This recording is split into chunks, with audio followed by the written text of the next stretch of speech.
I just went and looked a little trip down memory lane at my old YouTube channel, which has been in mothballs for the last few years.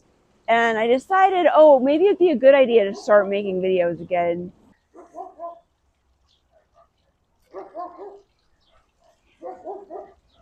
Okay.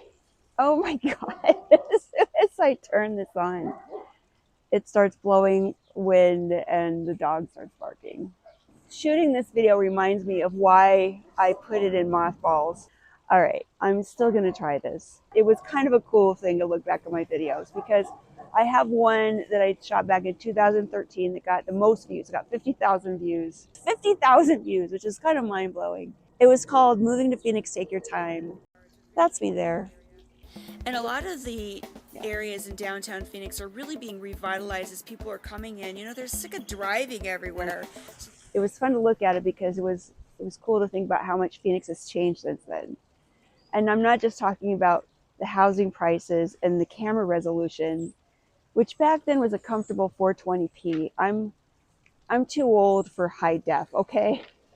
I'm too old. And now we've got tripods that follow you around like a little puppy. It's like a whole new world. But like I said, a lot's changed in Phoenix, and it's not just the prices. Although, let's take a look at those prices for a minute, shall we? So in the video, the premise of the video was this. Metro Phoenix is huge. It's basically just Metro Phoenix is about the size of Maryland, like a little bit bigger than the state of Maryland. So if you come here without a game plan, you know, there's a good chance you're going to end up in the wrong part of town, if you know what I'm saying. And not just because it's the wrong side of the tracks, but because it's maybe not going to serve your needs. It's not going to be close to work, or it's not going to have the hiking or the dining or the shopping that you like. So take your time and research so that you end up in the right place. You don't end up in Baltimore where you wanted to end up in whatever, another city in Maryland. I don't know Maryland, but you know, 2 different cities in Maryland. So I looked at 3 different areas that were very diverse back then compared to each other. First was Estrella Mountain Ranch out in the Southwest Valley. It's really nice. It's real secluded within the mountains, and it feels like you're escaping from the valley. And then Arcadia in central Phoenix, which is old Phoenix, very established, you know, lots of really cool homes and close to everything, all the shopping and all the restaurants that are like for professional brunchers. And then Santan Valley, which back then was an unincorporated area in Pinal County. It was like a Wild West. So in Estrella Mountain Ranch, I helped my buyers buy a house, nice house. They paid $240,000 for it. 13 years later, after putting in a pool and doing some nice upgrades, they sold the home for $620,000.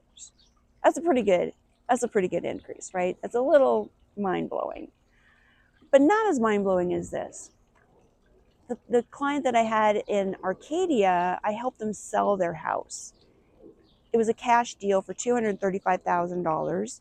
The people they sold it to added 1,000 square feet, and they ended up selling the house in 2019 for $505,000. Okay, that's a pretty good profit. That house, the market value now, about $1.2 million. It kind of makes me really think about my life decisions in this profession. The third area, Santan Valley. Okay, back then, unincorporated area. Now it's a full-on city. It's like a regular city with regular stuff. So big change, big improvements. The houses back then, and you're going to cry when I tell you this, the average price was a little less than $140,000. And sadly, about 4 out of every 10 was a distress sale, either a short sale or foreclosure. Because remember, in 2013, we were still recovering from the Great Recession, which really hit Phoenix hard. The average sale price now in Santan Valley, $475,000, and less than 1% distressed. So they've come a long way, baby. They've definitely come a long way. But housing prices aside, that's not really the biggest change here in the valley. Back then in 2013, we were very susceptible to the recession because most of our industry was either construction or tourism, and everything just went down the tubes during, around 2008. It was just, the party was over. So we were really vulnerable to that here in Metro Phoenix.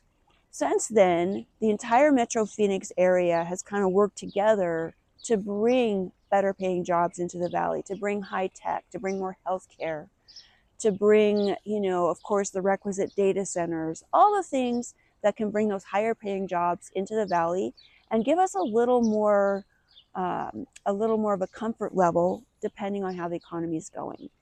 As an example, in the Northwest Valley, there is a huge complex, the Taiwan Semiconductor Company, that builds semiconductors. Obviously, it's massive, and because that plant is being built there, there's a huge number of homes being built in the area. It's going to transform that whole northeast part of the valley. There's Terra Vallis, which is technically in Buckeye. It's going to bring about 100,000 homes into the valley. It's a 37,000 acre subdivision, and it sounds like it could be rivaled by another subdivision, Halo Vista, which is directly across from TSMC. It hasn't broken ground yet, but it promises to bring even more people to that Northeast Valley. But it's going to really change the landscape up there. That used to just be Lake Pleasant and people with boats. On the East Valley, not a different story here, really. Over the years, Mesa have developed a tech corridor along the border between Mesa and Apache Junction that's transforming that whole east part of the valley. It's bringing huge jobs. Google, Apple, a lot of tech companies have built campuses there. Of course, the requisite data centers too. But to support that, as well as just the need for more housing, there is a massive development called Superstition Vista. It's 275 square miles. When it's built out, it's going to bring about 1 million more people to the valley. It's going to be like taking Mesa, Tempe, Chandler, and Gilbert and duplicating it, putting another one over there. It's a huge increase in homes. And then, of course, you drive on down to Santan Valley, Queen Creek area, and it's just sign after sign of new build subdivisions going in just to bring more people in for all these jobs. So it's a good news, bad news thing, right? Because of all the high tech and more people coming in, etc., prices are going up, but of course that makes it not as affordable. Back in 2013, it was a seller's market. Buyers were not, it was a difficult task to buy a home back then. For every 100 homes on the market, 86 of them were under contract already. So it was a hot market. It's technically a cool market now. For every 100 homes on the market now, about 39 are under contract. You'd think the buyers would be like party time. No, because of the affordability, because there's uncertainty right now. There's a lot of factors that are going in that are making it difficult for buyers, even though, they should be having more fun than they're having. So circling back to this idea of taking your time if you're moving to Phoenix, the advice still holds. It still holds, in fact, maybe even more so, because there's really more options now than there were in 2013. There's more job opportunities, and there's more choices of where to live. If you're deciding to move out here, or even if you're in Phoenix and you just kind of want to move to a different area, do your research. Look at what these areas have to offer. If you like the outdoors and the hiking and things like that, some of those outskirts areas like Buckeye and Goodyear and Peoria, they might really call your name. Like I said, there's a great big old lake out there in Peoria, Lake Pleasant. If that's your cup of tea and you like building semiconductors, it would be a great place to look. If you like more, brunches and public transportation, of which, by the way, has come a long way since 2013. Not only has the Mesa Gateway Airport just taken off to take some of the load off of Sky Harbor, but we have a lot more freeways. We've got the light rail that's extended now all across the valley. It's growing, and I don't know, arguably more use. I take it to the baseball games, but I don't know about anybody else. And then, of course, we're a hub for autonomous vehicles. So, it used to be if you saw a car without a driver, you'd be concerned. But now you're just like, oh, there's another Waymo. So things have changed a lot. Anyway, East Valley has its own things. Arcadia area, well, if you can afford it, 1.2 mil. But yeah, that's a great area if you like that more urban lifestyle. And guess what? If you like the more urban lifestyle and you can't really afford that Arcadia price tag, a lot of urban infill is happening. A lot of these dead malls, like Fiesta Mall and Metro Center, are being raised and reimagined as urban communities where you can live and work and play all in one little area. So if this is interesting to you, if you'd like to know more about how to navigate the Phoenix terrain, maybe do a little research on your own move to Phoenix, well, you know where to find me. Kristin here in Phoenix.com. That's where. This was a lot of fun. I'm excited to maybe start making some videos again. Like I said, making this one makes me like, this is crazy, but no, it's very fun to talk about this stuff. So stay tuned, more to come, and just go out there and make it a great day. Talk to you soon.